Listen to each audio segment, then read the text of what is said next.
estamos de regreso como cada viernes, vamos a hablar de cuestiones legales. Todos los temas que se plantean en esta mesa de trabajo son en función del interés de los televidentes, así que la doctora toma nota.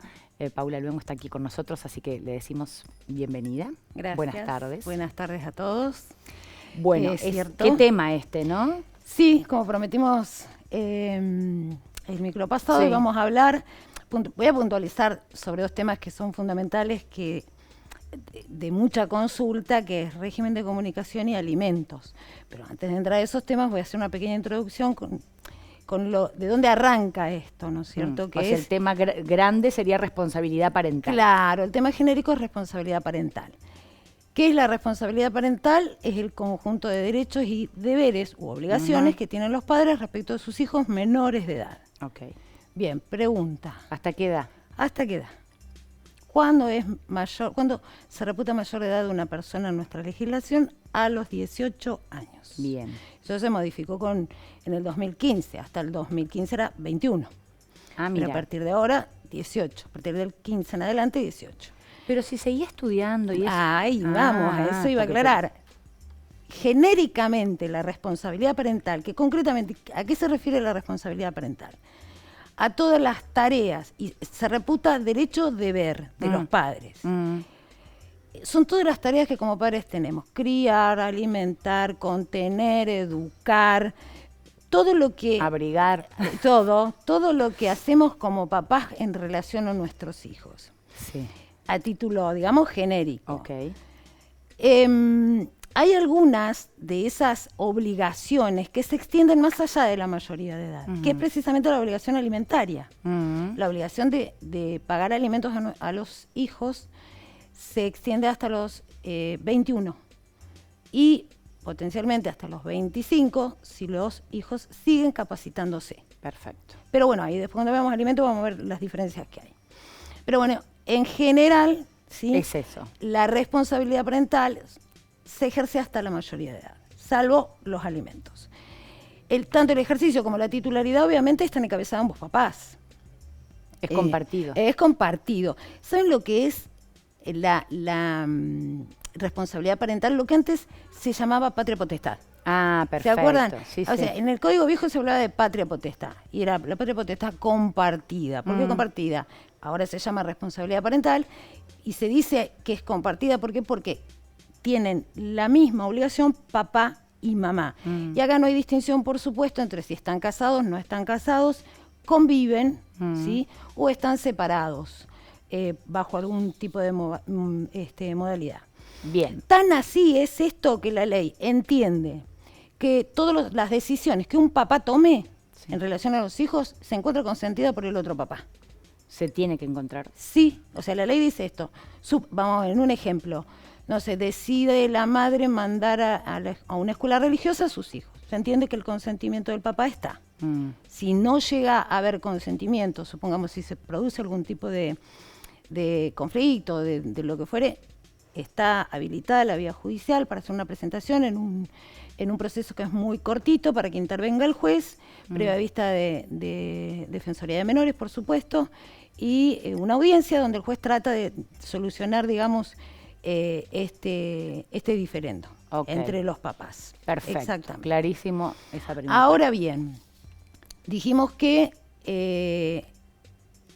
las decisiones de uno se entienden consentidas por el otro papá, pero hay casos en donde el consentimiento de ambos padres se necesita sí o sí, porque el tipo de actos en relación a los cuales, o sea, el tipo de actos es muy importante. ¿Cuáles son esas situaciones?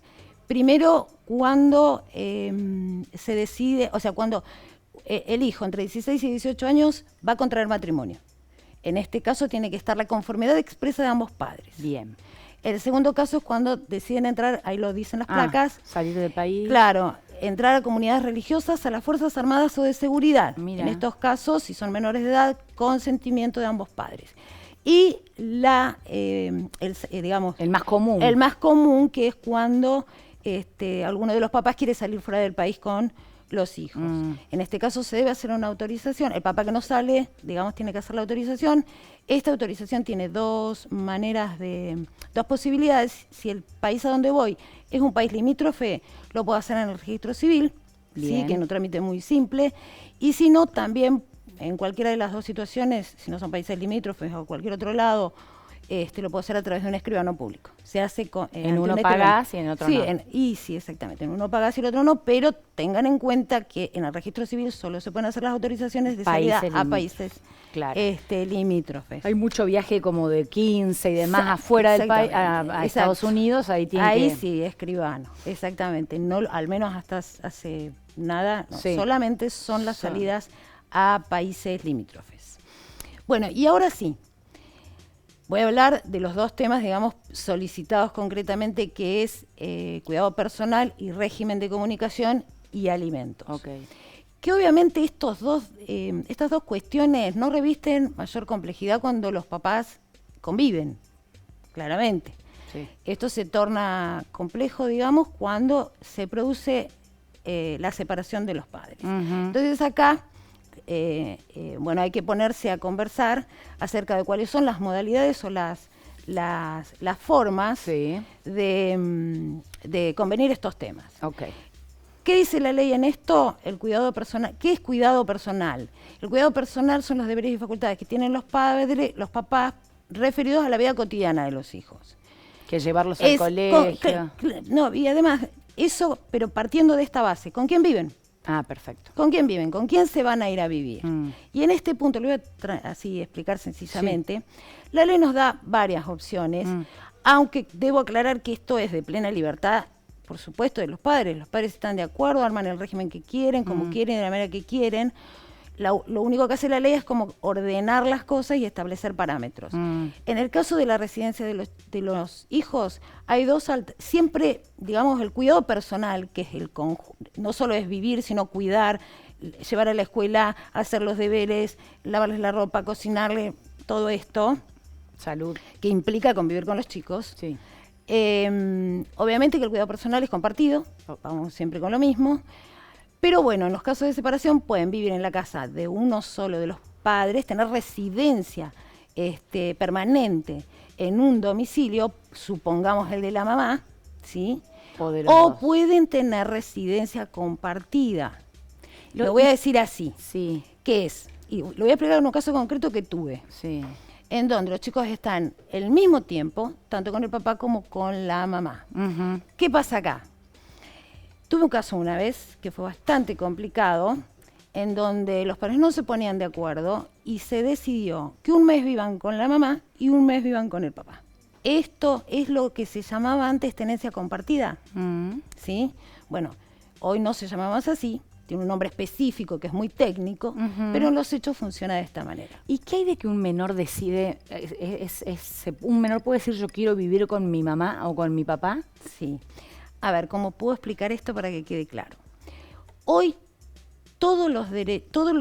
la normativa que involucra a los niños, niñas y adolescentes tienen dos principios rectores que son el interés superior del niño y el derecho que tienen los niños, y mucho mayormente los adolescentes, a ser escuchados, ¿sí? Cuando se tratan temas que los involucren. Perfecto. ¿Qué significa esto? El juez va a citar a los niños o adolescentes aquel proceso en donde sus derechos estén involucrados, se los va a escuchar, pero quien tiene la potestad de decidir siempre va a ser el juez, ¿sí? Por eso no puedo contestarte esa pregunta. Sí, tienen derecho a elegir, pero que va a ser tenido en cuenta y va a ser muy importante lo que el niño o adolescente manifieste en el marco del proceso, eso seguro. ¿Sin edad eso? Y no hay una edad, porque esto también hay otro principio rector, digamos, dentro de las cuestiones que involucran a niños y adolescentes, que es el principio de progresividad en sus capacidades. ¿Por qué se dice así? Y porque no es lo mismo un niño de 8, de 12, de 14, ¿sí? Entonces, siempre se va a escuchar al niño, ¿sí? Que tenga la posibilidad y la edad medianamente razonable de manifestar su opinión. Pregunto esto porque casi siempre en todos los casos la madre es la prioridad. La madre es la prioridad. Y en algunos casos muy excepcionales, como todo en la vida, había casos de que los niños, había una situación un tanto... Es como...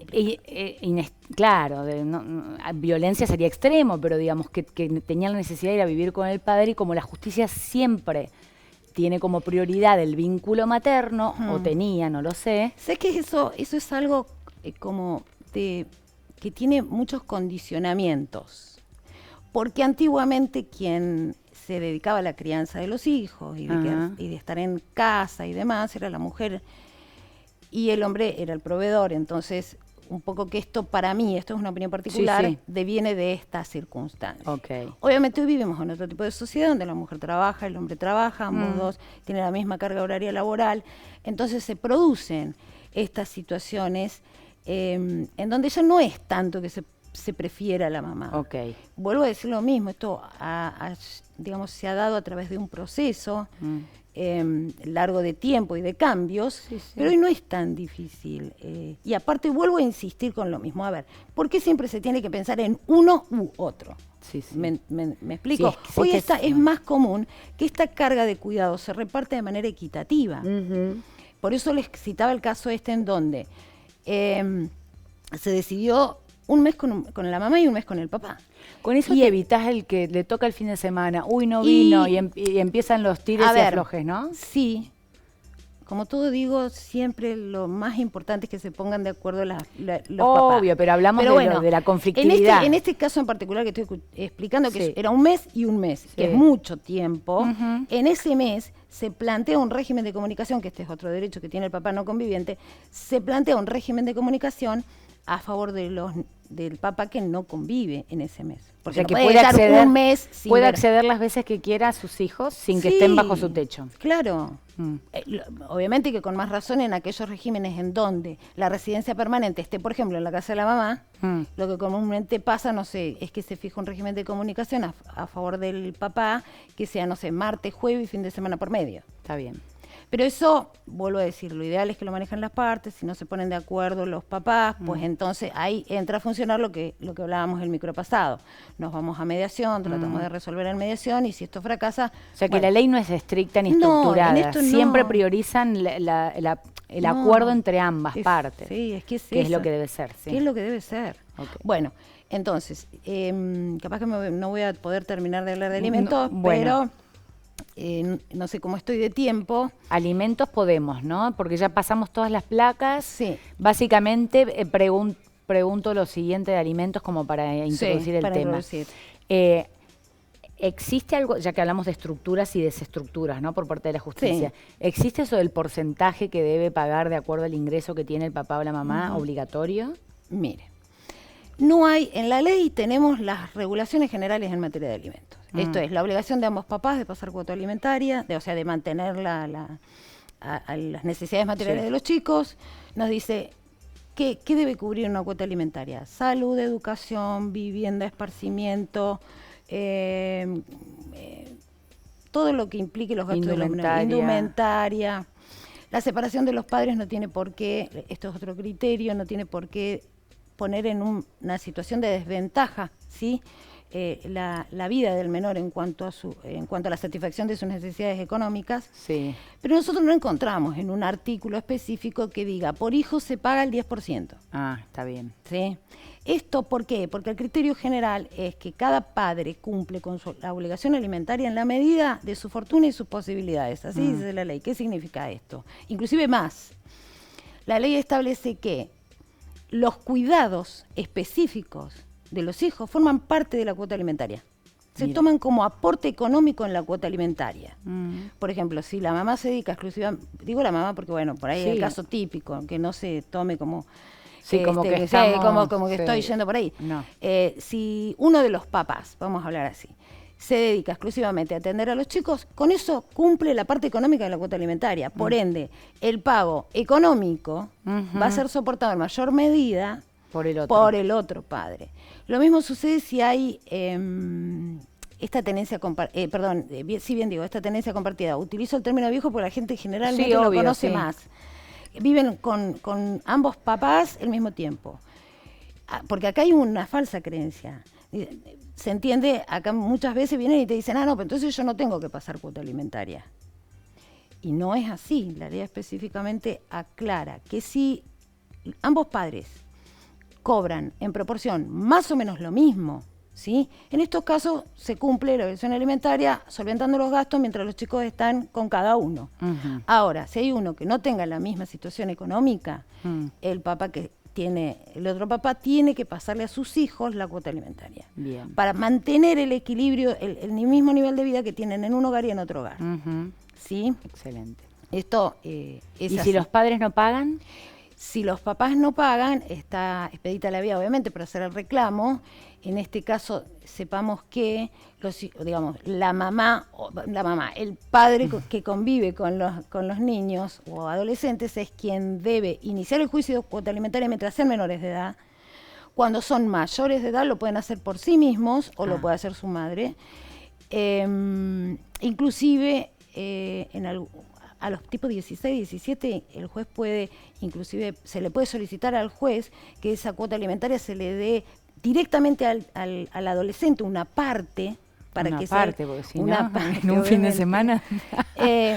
Y el tema que sí es importante, que me lo preguntaste al principio, cuando los hijos deciden seguir capacitándose, recuerden que la cuota alimentaria se extiende hasta los 21 años. Sí. Si siguen, supongamos, estudian en la universidad. Hasta los 25. Hasta los 25. Pero ahí hay una pequeña cuestión que es, el juicio lo va a iniciar el hijo ya adulto, ¿sí? Y va a haber que probar que está estudiando, que cumple y demás. ¿Por qué? Porque es algo excepcional. Sí, claro. Si no sos un estudiante crónico hasta los 45 y... Sí, totalmente. ¿Y los abuelos pueden ser responsables? Sí. Los abuelos pueden ser responsables, pero para esto, o sea, en realidad la ley no nos habla de abuelos, nos habla de ascendientes. Puede ser un tío tranquilamente, por ejemplo. Bien. Pero hay que tener en claro que esta obligación es subsidiaria. ¿Qué significa que es subsidiaria? La obligación principal está en cabeza de los padres. Primero hay que hacer todo el proceso contra el padre no cumplidor, acreditar que hice el juicio, la sentencia, la ejecuté y no cumplió, y ahí me queda expedita la vía para poder reclamar al obligado subsidiario, que vendría a ser el obligado en segundo grado. Sí. Y tengo que probar, por supuesto, que no puedo, que los chicos tienen necesidades, que no me alcanza, no puede, o el papá que esté no alcanza con lo que ingresa Hago cualquier pregunta, por ahí esto es muy desubicado, pero si uno de los dos papás fallece, por ejemplo, y el que queda no alcanza... ¿Abuelos? Abuelos. Sí, es uno de los casos, sí, cómo no. Sí, es posible. Sí, porque es una obligación compartida que no solo recae, o sea, vuelvo a decir, en primer lugar recaen los padres y en segundo lugar, por el vínculo de parentesco, recaen los ascendentes. Bien. Con todas esas cuestiones que acabo de decir. Y después por ahí una cuestión importante es que el hijo por nacer puede reclamar cuota alimentaria. ¿Ah, sí? Sí, a través de su mamá. Sin iniciar juicio filiatorio. Bueno, ese es otro tema. Antes que eso voy a explicar lo siguiente. ¿Qué pasa si no está reconocido mi hijo? Eso, porque ahí yo no puedo reclamar sin más la cuota alimentaria, porque la cuota alimentaria nace de la relación filial padre-hijo. ¿Cómo la pruebo? Con la partida de nacimiento. Si mi hijo no está reconocido, no tengo partida de nacimiento, no puedo acreditar el vínculo. Lo que primero tengo que hacer es una filiación, entonces un juicio a partir del cual se determine la filiación del papá con relación a ese niño, y luego se planteará la cuota alimentaria. Bueno, algunas preguntas, te digo rápidas, algunas nada más de las que llegaron. ¿Es necesaria la mediación cuando ya son mayores? Como esa señora dice que le decidió sacarle la cuota alimentaria a la hija que tenía 28 años, no estudiaba, no trabajaba. A ver, ahí hay algo que está mezclado. La mediación, siempre que se plantean cuestiones de alimentos, es sí o sí obligatoria. Ahora bien, si yo tengo fijada una cuota alimentaria, llega a la mayoría de edad mi hijo, ¿sí? Entonces yo ahí... Depende de la circunstancia, si tengo una mediación voy a tener un acuerdo, tengo que presentar ese acuerdo con la partida de nacimiento correspondiente y pedir que se levante la cuota alimentaria, cese, porque llegó la mayoría de edad, lo pruebo con la partida de nacimiento. Y si no, va a haber un expediente judicial de alimentos que ese trámite lo hago ahí. O sea, a la pregunta es no es necesaria mediación en ese caso. Bien. Para pedir el cese, ¿no? Por mayoría de edad. Ok. Y dicen, hay responsabilidad parental en lo psicológico. ¿Qué será un tratamiento? No entiendo. No se entiende la pregunta. A ver, la responsabilidad parental implica la contención material, económica, emocional, emocional, o sea, desde todo lo... Ya sea, eso, claro, el término o sea, responsabilidad parental implica también el estado emocional. Claro, todo. Debe ser preguntado en relación a un caso puntual. Claro, digamos. si necesita un tratamiento, hay mucho conflicto, yo te lo bajo a los casos Sí, más... sí. Por ejemplo, en parejas separadas, que los tratamientos odontológicos, no Claro, como que no forman parte. Claro, ¿por qué? Porque en la cuota alimentaria hay gastos que son comunes y hay gastos que son extraordinarios. Ejemplo, los gastos de ortodoncia. Claro. Los viajes de egresado de los chicos. De deporte, los viajes de deporte. Eso se considera alimentos extraordinarios. Y lo que generalmente se hace es cargar, en los acuerdos que se hace, 50 y 50. ¿Sí? En este gasto se concurre de manera equitativa. Sí que se plantea así, o sea, vuelvo a decir, esto es de amplia el sentido común acuerdo. Ni siquiera lo estaría para plantearlo. Se entiende que si son dos adultos... Pero yo te digo, en los planes de parentalidad, que así se llaman los acuerdos de los chicos, se llega a regular con quién pasan Navidad, con quién pasan Año Nuevo, alternado. Sí, se plantea, o sea, se trata en las situaciones de alta conflictividad, lo que se hace es tratar de arreglar todo. En un Wanda Nara y Cardi, ¿sabes lo que En un sería? Wanda Nara y Cardi. No, esos son palabras mayores. Sí, que es un acuerdo así. Y sí. Sí, porque hasta con los perros, las mascotas han traído un problema. problema. Lo mismo. A ver, si no hay buena disposición, si no se entiende que acá a quien hay que cuidar son los chicos, porque quedan entrampados en estas situaciones, es como muy difícil, es muy difícil. Es lo que insisto. Si no se acuerda y nos vamos a juicio, sí, está bien, ese juicio va a terminar con una sentencia de cumplimiento obligatorio, en donde, bueno, yo no voy a poder acordar nada, me va a decir el juez qué tengo que hacer, pero si no hay voluntad... No se va a cumplir. No, exactamente. Bueno, excelente, nos vemos el próximo... el próximo viernes, Viernes Santo. Bien, bueno, entonces nos vemos en 15 días con un listado vamos a ver qué nos de temas de piden. los televidentes. Ni hablar. Bueno, gracias, Paula. Buenas tardes.